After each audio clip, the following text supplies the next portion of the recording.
আগের শিক্ষা পদ্ধতিতে ফেরার চেষ্টা করব, শিক্ষা উপদেষ্টা। নতুন শিক্ষাক্রম বাস্তবায়ন করা কঠিন বলে মন্তব্য করেছেন অন্তর্বর্তীকালীন সরকারের শিক্ষা উপদেষ্টা ওয়াহিদুদ্দিন মাহমুদ।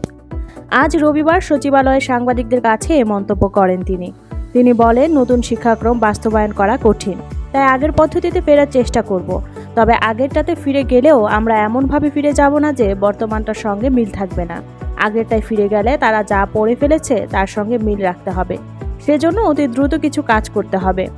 পাবলিক বিশ্ববিদ্যালয় অভিভাবক শূন্য, এমন ইঙ্গিত দিয়ে তিনি বলেন, অনেকগুলো বিশ্ববিদ্যালয় অভিভাবক শূন্য। যত দ্রুত সম্ভব আমাদের এগুলো চালু করতে হবে। তবে এটা একটা সুযোগও।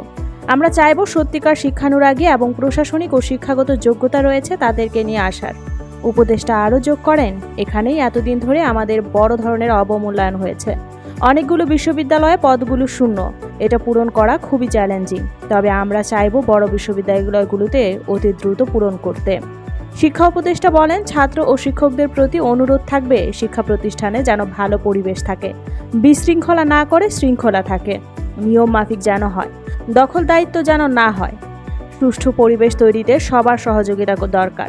শিক্ষা প্রতিষ্ঠান কমিটিগুলোতে দখল দায়িত্ব না হয়, একদল সরিয়ে অন্য দল আসবে, সেটা চাই না। কি করা যায় সেটা চিন্তা করব।